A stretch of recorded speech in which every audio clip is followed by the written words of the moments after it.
अस्सलाम वालेकुम my dear students, उम्मीद है कि आप सब ठीक होंगे। आज बच्चों लेक्चर नंबर 15 है हमारा BSCS financial accounting chapter number 8 depreciation. जी बच्चों, आज हम ये नया चैप्टर स्टार्ट करने जा रहे हैं। तो आज के लेक्चर के अंदर बच्चों हम इस चैप्टर से रिलेटेड जो बेसिक कंसेप्ट हैं वो डिस्कस करेंगे। तो इनमें बच्चों सबसे पहले नंबर पे हमारे पास आ रहा है बच्चों एसेट्स। ये आप पहले भी पढ़ चुके हुए हैं एसेट्स के बारे में।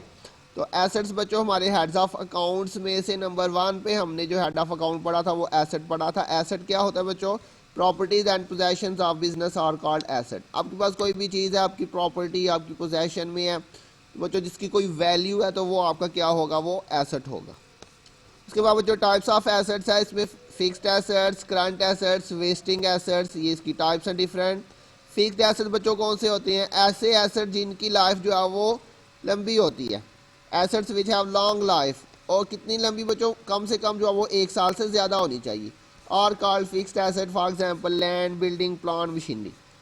उसके बाद बच्चों करंट एसेट्स, ऐसे एसेट्स जिनकी लाइफ जो है वो शॉर्ट होती है। शॉर्ट मतलब 1 साल से कम होती है। For example cash, stock, debtors, ये बच्चों हमारे पास करंट एसेट्स होती हैं। ये हम जो है वो फौरी तौर पे यूज़ कर लेते हैं। उसके बाद है जी वेस्टिंग एसेट्स, ऐसे एसेट्स जिनकी वैल्यू जो है वो सिर्फ इस्तेमाल करने की वजह से कम होती है और इनकी लाइफ भी शॉर्ट होती है। अगर हम इनको इस्तेमाल ना करें तो इनकी वैल्यू में कमी नहीं होती। जैसे कि बच्चों लिखा है an assets that has limited life and decrease in value due to use is called wasting asset. For example mines, forest etcetera. जी बच्चों जैसे कि माइंस वगैरह होती हैं, कोयले की कान है, नमक की कान है, इसी तरह से बच्चों जंगलात है, मतलब जितनी भी मादनियात हैं वो सारे के सारे जो है वो हमारे वेस्टिंग एसेट्स में आ जाती हैं। इसी तरह से बच्चों जैसे पेट्रोल है, गैस है, ये सारे हमारे वेस्टिंग एसेट्स में आती हैं। तो बच्चों इनकी वैल्यू जो है वो इस्तेमाल करने की वजह से क्या होती है? कम होती है और इनकी लाइफ भी शॉर्ट होती है। उसके बाद है बच्चों types of fixed asset. Fixed asset को फर्दर बच्चों हम 2 हिस्सों में डिवाइड करते हैं, टेंजिबल और इनटेंजिबल।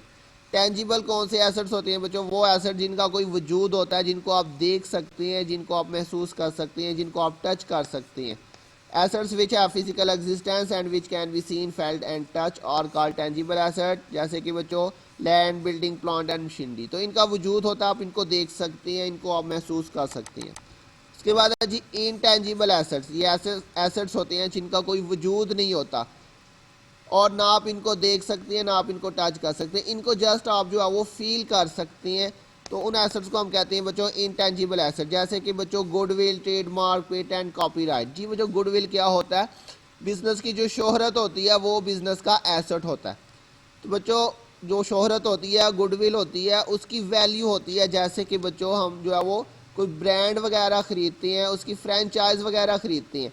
तो बच्चों जब हम फ्रेंचाइज ख़रीदते हैं, आपने देखा होगा फ्रेंचाइज में हमें क्या होता है, वो जो उसका ऑनर होता है उस बिज़नेस का, वो हमें कोई भी जो है वो चीज़ नहीं देता, वो जस्ट हमें अपना नाम यूज़ करने के लिए जो है वो अलाउ कर देता है और उसके बदले बच्चों वो हमसे काफ़ी जो है वो हैवी अमाउंट चार्ज करता है। हालांकि उसने हमें कुछ भी नहीं दिया, जस्ट उसने हमें अपना नाम इस्तेमाल करने के लिए दिया है। तो बच्चों उसके नाम की जो है वो मार्केट के अंदर वैल्यू है, लोग उसको जानते हैं। तो वो अपने नाम के हमसे क्या ले रहा है बच्चों? पैसे चार्ज कर रहा है। तो वो उसकी गुडविल है। तो गुडविल बच्चों हमने बात की थी। एसेट क्या होता है? कोई भी चीज़ जिसकी कोई वैल्यू है, आपके नाम की वैल्यू है तो आपका नाम जो है वो आपके लिए एसेट है, वो आपकी गुडविल है। ऐसे ही बच्चों ट्रेडमार्क होता है। हर कंपनी ने अपना जो है वो लोगो बनाया होता है, जैसे कोका कोला है या नाइकी है या जो है वो एडिडास है। हर कंपनी ने अपना जो है वो एक साइन बनाया होता है, लोगो बनाया होता है, उसको हम ट्रेडमार्क कहते हैं। वो भी कंपनी का एसेट होता है। तो बच्चों अगर आप वो साइन देख लें और आपके आगे जो आपके पास जो उस कंपनी का नाम ना भी लिखा हो तो आपको पहचान हो जाएगी कि ये कौन सी कंपनी का। जैसे कि नाइकी का जो साइन है वो क्या बच्चों? वो टिक मार्क लगाती है। तो टिक मार्क देख के ऑटोमेटिकली हमारे माइंड में आ जाता है कि ये नाइकी की प्रोडक्ट है। तो जी बच्चों इसी तरह से पेटेंट, कॉपीराइट्स, तो ये सारे हमारे इंटेंजिबल एसेट्स होते हैं जिनका वजूद तो नहीं होता लेकिन इनकी वैल्यू होती है, इनको महसूस कर सकते हैं। इसके बाद बच्चों नंबर 9 पे है डेप्रिसिएशन। ये भी हम बच्चों शुरू में पढ़ चुके थे एक्सपेंसेस के अंदर। डेप्रिसिएशन मैंने आपको बताया था, कोई भी एसेट है वक्त गुजरने के साथ साथ उसकी वैल्यू में क्या हो जाती है बच्चों? कमी आती रहती है। तो उस वो जो कमी आती है एसेट की वैल्यू में उसको हम क्या कहते हैं, डेप्रिसिएशन। तो लिखा gradual and permanent decrease in the value of fixed asset due to any reason is called depreciation. जी बच्चों ये बात याद रखिएगा, डेप्रिसिएशन सिर्फ फिक्स्ड एसेट पे चार्ज होती है। तो फिक्स्ड एसेट की वैल्यू में जो कमी आती है बच्चों, उस कमी को हम क्या कहते हैं, डेप्रिसिएशन कहते हैं। उसके बाद बच्चों नंबर 10 पे अमॉर्टाइजेशन। जी बच्चों अगर हमने बात की अभी फिक्स्ड एसेट को हमने दो हिस्सों में डिवाइड किया, एक टेंजिबल और एक इनटेंजिबल। तो बच्चों अगर टेंजिबल एसेट की वैल्यू में कमी होगी तो वो डेप्रिसिएशन। यहाँ पे आप इसमें मजीद एक वर्ड ऐड कर सकते हैं, gradual and permanent decrease in the value of fixed tangible assets. जी बच्चों फिक्स्ड एसेट में से कौन से एसेट्स, फिक्स्ड टेंजिबल एसेट्स की वैल्यू में अगर कमी हो तो उसको हम क्या कहते हैं, डेप्रिसिएशन। और अगर बच्चों इनटेंजिबल एसेट की वैल्यू में कमी हो तो हम उसको क्या नाम देते हैं, अमॉर्टाइजेशन।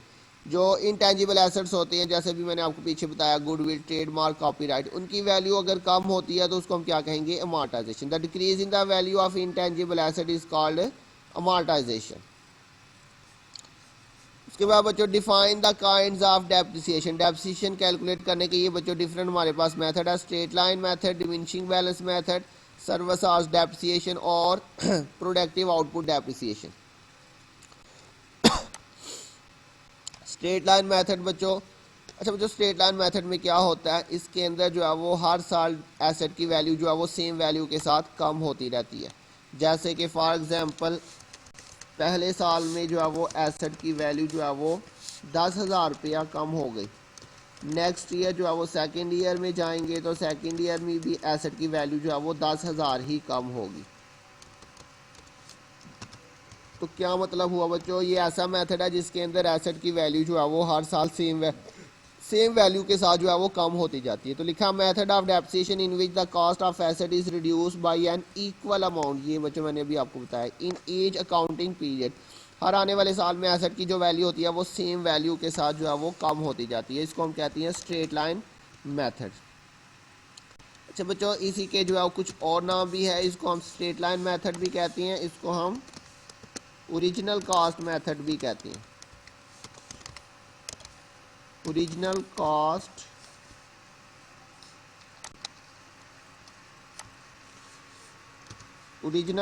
मेथड,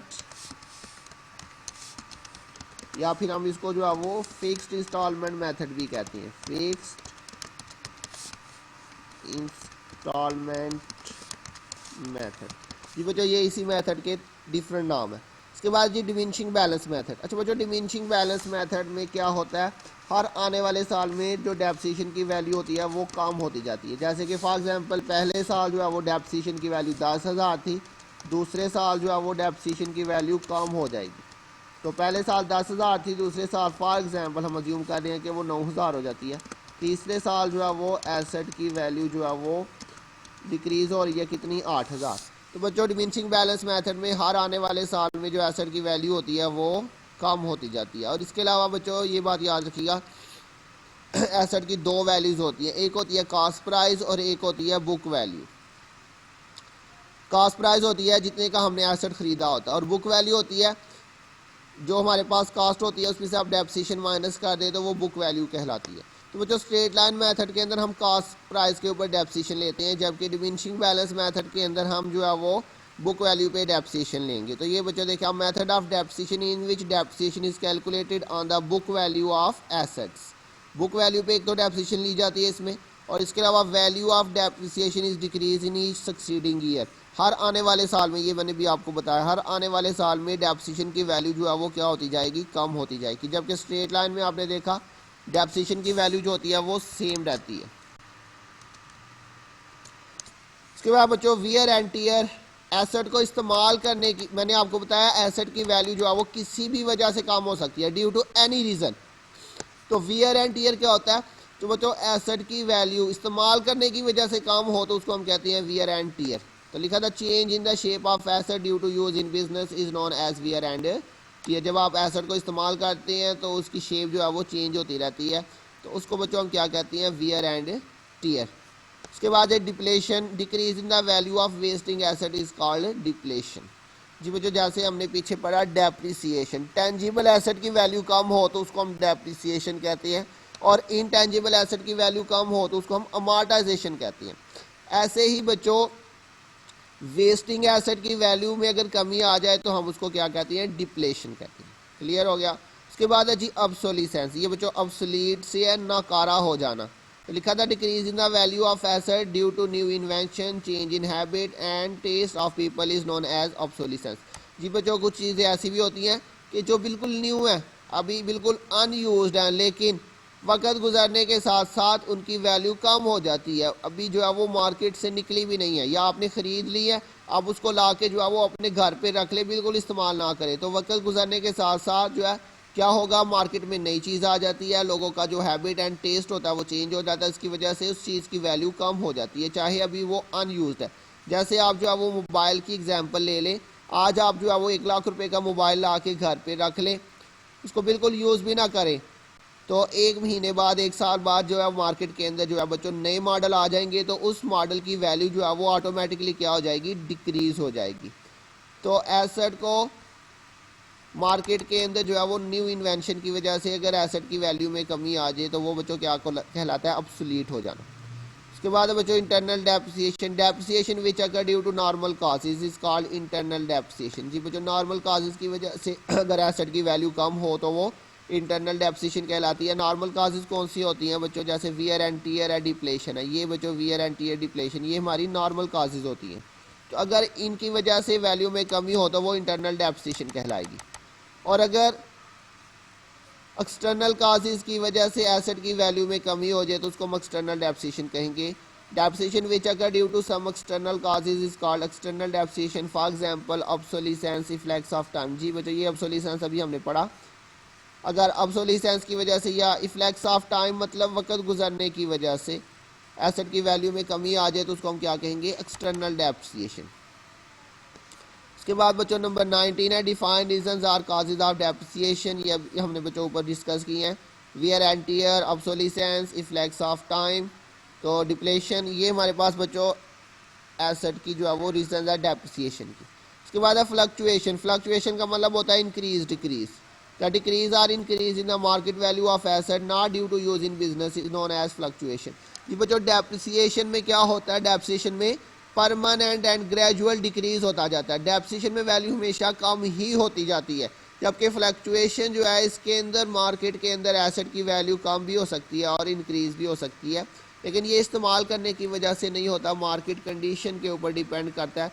जब डिमांड बढ़ जाती है तो प्राइस बढ़ जाती है, जब डिमांड कम हो जाए तो चीज़ों की प्राइस जो है वो कम होना शुरू हो जाती है, तो इसको हम कहते हैं फ्लक्चुएशन।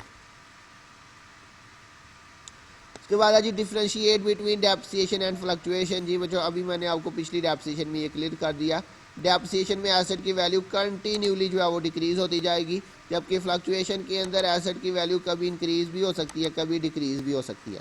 उसके बाद है जी नंबर 22 पे cost price of asset, asset को बच्चों परचेज करने की जो प्राइस होती है और एसेट को जो है वो अपने बिजनेस में कैरी करने की और जो है वो उसको बिजनेस के अंदर लेके आने की जो एक्सपेंसेस होते हैं वो सारे के सारे बच्चों उसको हम ऐड कर ले तो वो हमारा क्या कहलाता है, cost price of assets.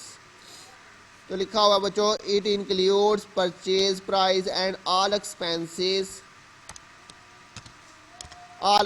In carrying and installing the asset to the site. For example आपने बच्चों लाहौर से मशीनरी खरीदी है, तो एक तो आपने परचेज प्राइस जो उसकी पे की है वो, इसके अलावा बच्चों आप उस मशीनरी को जो है वो सियालकोट लेके आते हैं, कैरी करते हैं, तो वो आपने बच्चों जो ट्रांसपोर्टेशन के एक्सपेंस पे किए, इंश्योरेंस के एक्सपेंस पे किए वो, और इसके अलावा बच्चों उस एसेट को जब आप यहाँ पे ले आएंगे तो आपको उसकी जो है वो फिटिंग वगैरह करवानी पड़ेगी, तो उसकी इंस्टॉलेशन वगैरह करवानी पड़ेगी, तो उसके ऊपर बच्चों जितने भी खर्चे आते हैं वो सारे के सारे प्लस करेंगे तो आपकी कॉस्ट प्राइस कहलाएगी। Market price of asset, the price at which an asset can be sold in the market is called market price. आपके पास कोई एसेट है, आप उसको मार्केट में बेचने जाते हैं, तो जिस प्राइस पे बच्चों वो मार्केट में सेल हो सकता है वो आपकी मार्केट प्राइस कहलाएगी। Working life of assets, asset को बच्चों आप बिजनेस के अंदर कितने साल इस्तेमाल कर सकते हैं, कितनी उसकी जो टोटल लाइफ है वो उसको हम कहते हैं working life. The period during which an asset will help earning income of business. जितने साल एसेट जो है वो आपको इनकम कमाने के अंदर हेल्प करेगा वो आपकी एसेट की वर्किंग लाइफ है। स्क्रैप वैल्यू बच्चों, जब एसेट को इस्तेमाल करती हैं तो एक टाइम आता है कि वो यूज़लेस हो जाता है वो एसेट, और देन जो है वो स्क्रैप के तौर पे हम उसको सेल कर सकते हैं। तो बच्चों उस टाइम सेल करके जो हमें पैसे मिलेंगे वो हमारी क्या होगी, scrap value. The price at which an asset will be sold at the end of its working life, it is also known as residual or breakup value. जी बच्चों, स्क्रैप वैल्यू को हम जो है वो रेजिड्यूल वैल्यू या breakup value भी कहते हैं।